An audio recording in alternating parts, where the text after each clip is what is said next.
Hello everyone, बेटा today we will start a part B. जो हमारा चैप्टर है अपना chapter number 3 owls in the family, इसका क्वेश्चन आंसर्स का पार्ट बी है हु सेड टू हुम वाला। तो आज हम वो पार्ट स्टार्ट करेंगे, ठीक है। So read the sentences and answer the questions. इसमें आपको एक डायलॉग दिया होगा, आपको वो सेंटेंस पढ़ के आपको उसी के अकॉर्डिंग जो आंसर्स हैं वो देने हैं।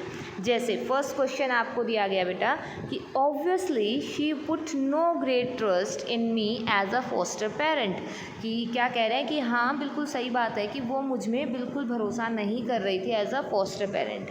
अब फॉस्टर पेरेंट क्या होता है बेटा? ऐसा पेरेंट, ऐसा पर्सन जो किसी और के बच्चे को पाल रहा हो, उसकी टेक केयर कर रहा हो, तो उसको हम क्या कहते हैं?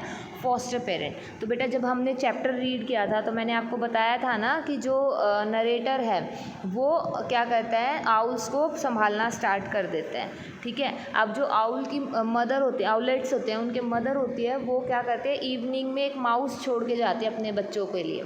तो उस माउस को देखने के बाद नरेटर ये बात बोलता है। तो यहाँ पे क्वेश्चन आता है हु वॉज शी कौन थी? तो देखिए यहाँ पे सेंटेंस में शी यूज़ किया गया, वो किसके लिए यूज़ किया गया है? मदर आउल के लिए। किसके लिए यूज़ किया गया है? मदर आउल के लिए। तो आप क्या लिखेंगे? She refers to the mother owl, की जो शी है वो मदर आउल को रेफर करती है, ओके। अब नेक्स्ट देखें, who was the foster parent. अब फॉस्टर पेरेंट कौन था? तो अभी मैंने आपको बताया फॉस्टर पेरेंट कौन होता है, एक ऐसा पर्सन जो किसी और के बेबी को संभालता है, किसी के और के बेबी की केयर करता है, तो उसको हम क्या कहते हैं? Foster parent. Why was the foster parent looking after, और जो फॉस्टर पेरेंट है वो उनको ध्यान क्यों रख रहा था? तो बेटा who was the foster parent, तो कौन है? The narrator was the foster parent. Narrator क्या था? फॉस्टर पेरेंट था। He was looking after the baby spotted owls, और वो क्या कर रहा था? बेबी स्पॉटेड आउल्स का ध्यान रख रहा था। अब इसमें बेटा एक क्वेश्चन रह गया, what was the foster parent looking after, किसको देख रहा था? He was looking after for the baby spotted out, ठीक है। दो पार्ट में है, पार्ट 1 है who was the foster parent, तो पार्ट 1 का आप क्या बोलेंगे? The narrator. हु की जगह क्या आ जाएगा? द नरेटर आ जाएगा। बाकी सारा क्वेश्चन में से है कि नरेटर क्या है? फॉस्टर पेरेंट है। अभी इसी क्वेश्चन में सेकंड पार्ट है, what was the foster parent looking after. Foster parent किस चीज़ का ध्यान दे रहा था, किस चीज़ का ख्याल रख रहा था? तो he was looking after the baby spotted owls, की जो बेबी स्पॉटेड आउल्स से उनका ध्यान रख रहा था। अब नेक्स्ट देखेंगे, वाई डिड द स्पीकर से सो। अब जो स्पीकर है वो ऐसी बातें क्यों करता है? तो अभी मैंने जब आपको बताया कि स्टोरी में हमने क्या पढ़ा था कि जो आउल है, मदर आउल है, वो आउलेट्स के लिए रात को क्या छोड़ के जाती है? एक माउस छोड़ के जाती है, और उसी को सोच के ये कहता है स्पीकर। तो आप क्या लिखेंगे? The speaker said so. Speaker ने ऐसा इसलिए कहा बिकॉज, क्योंकि the mother owl left a dead mouse for the owlets at night. जो मदर आउल थी उसने आउलेट्स के लिए रात को क्या छोड़ दिया? एक मरा हुआ माउस छोड़ दिया, चूहा छोड़ा था। क्लियर? तो क्वेश्चन नंबर 1 के तीनों पार्ट डन। अब बेटा देखो हम क्वेश्चन नंबर 2 देखते हैं, यानी जो नेक्स्ट सेंटेंस है वो देखते हैं। तो नेक्स्ट सेंटेंस क्या दिया है? She was evidently feeling sorry for her behaviour the previous day, कि she was evidently feeling sorry for her behavior the previous day because she greeted us with a soft woof woof। अब क्या कह रहे हैं कि इसमें क्या कहते हैं नरेटर कि जो आउल थी, शी यहाँ पे देखो हमने मदर आउल के लिए यूज़ किया है, तो क्या कह रहे हैं? जो मदर आउल थी वो अपने बिहेवियर के लिए, यानी पहले वाले दिन जो उसने बिहेवियर क्या था, क्या बिहेवियर क्या था? हमने जब चैप्टर पढ़ा था तो हमने क्या देखा था कि जब नरेटर और उसके ग्रैंडफादर दोनों आउलेट्स को जो गार्डन है वहाँ पे खुले में छोड़ने जाते हैं, तो जो मदर आउल है वो क्या करते हैं? सूप डाउन ऑन देम, उनके ऊपर तेज़ से ऐसे अटैक करती है। तो बाद में मदर आउल को उसी चीज़ पे क्या फील होता है? सॉरी फील होता है कि उसने गलत किया है। बिकॉज, और नरेटर को ऐसा क्यों पता चलता है? क्योंकि नेक्स्ट डे उसने उनको बहुत सॉफ्टली साउंड, ये वूफ वूफ जैसे उल्लू साउंड करता है ना, आवाज़ निकालता है, तो उससे क्या आवाज़ निकालते हुए जो मदर आउल थी उनको नेक्स्ट डे दिखाई दी, ठीक है। तो अब हम इसके क्वेश्चंस पढ़ते हैं बेटा। तो देखो फर्स्ट क्वेश्चन क्या दिया गया है, what did she do the previous day for which she was sorry, कि पहले वाले दिन उसने क्या किया था जिसके लिए वो थोड़ी सी दुखी थी। तो क्या किया था? उसने हिट करने की कोशिश की थी ना नरेटर को। तो क्या है? She had hit the narrator while he was trying to release the owlets in the garden, कि उसने नरेटर को हिट किया, चोट पहुँचाई थी जब नरेटर क्या कर रहा था?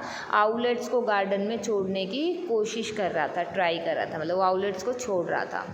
ठीक है, अब बेटा देखो नेक्स्ट क्वेश्चन देंगे, how was her behaviour different now. अब उसका बिहेवियर कैसे अलग था। तो अभी हमने क्या पढ़ा था, वो क्या करती है, बहुत मतलब उसको रियलाइज़ होता है और वो आके सॉफ्टली वूफ वूफ जो साउंड होते हैं उससे बोलती है। तो क्या लिखेंगे, हर बिहेवियर वॉज डिफरेंट नाउ, कि जो अब उसका जो बिहेवियर था, बर्ताव था, वो बिल्कुल डिफरेंट था, बिकॉज शी रियलाइज, क्योंकि उसने रियलाइज़ किया that the narrator and his grandfather had been trying to help. क्या महसूस किया आउल ने, कि जो नरेटर है और जो दादाजी हैं वो मदद करने की कोशिश कर रहे थे। क्या करने की कोशिश कर रहे थे, मदद करने की कोशिश कर रहे थे। अब बेटा देखो सेकंड क्वेश्चन आपको क्लियर हुआ कि जो मदर आउल थी उसका बिहेवियर अब डिफरेंट क्यों था। अब हम नेक्स्ट क्वेश्चन करेंगे, why did she show she was sorry. अब उसने ऐसा क्यों दिखाया कि वो थोड़ी सी दुखी थी। तो अब how did she show she was sorry, उसने कैसे दिखाया कि वो थोड़ी दुखी थी। तो आप क्या बोलेंगे यहाँ पे, she saw this by greeting the narrator gently when he saw her, कि यह चीज़ मदर आउल ने कैसे दिखाई, नरेटर को ग्रीट करके जब वो मिलते हैं ना तो साउंड निकालती है ना बहुत प्यार से। जब नरेटर उसको देखता है तो मदर आउल बहुत सॉफ्टली उसको साउंड निकाल के क्या करती है, ग्रीट करती है। डन। अब बेटा जो हमारा क्वेश्चन नंबर 3 ये करते हैं, लास्ट क्वेश्चन है ये हमारा। तो क्वेश्चन है आपका जो सेंटेंस है, सेंटेंस क्या है, they are probably getting too big for home to manage. तो क्या है कि वो फॉर हर टू मैरिज आएगा बेटा, फॉर हर टू मैरिज, कि वो उसके लिए बहुत ज़्यादा बड़े होते जा रहे थे मैनेज करने के लिए। तो हु वॉज दिस, अब यहाँ पे ये दे हैं, ये किसके लिए use and for home, who said this, ये किसने कहा और किसके लिए कहा, who said this and to home, किसने कहा और किसको कहा। देखो कह रहे हैं ना, they are probably getting too big for her to manage, कि वो उसको मैनेज करने के लिए शायद थोड़े बड़े हो रहे हैं।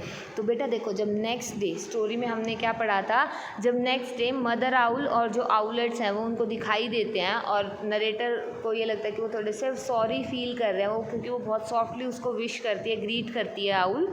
तो जो दादाजी हैं वो ये बात कहते हैं, दादाजी कहते हैं शायद मदर आउल के लिए अब जो आउलेट्स हैं वो बड़े होते जा रहे हैं ताकि वो उनका ध्यान रख सके। तो ध्यान रखने के लिए आउलेट्स बड़े हो रहे हैं। तो किसने कहा, who said this, the narrator's grandfather said this, किसने कहा, नरेटर के ग्रैंडफादर ने। एंड टू हुम, और किसे कहा, टू दी नरेटर, नरेटर को कहा। Clear, first question done.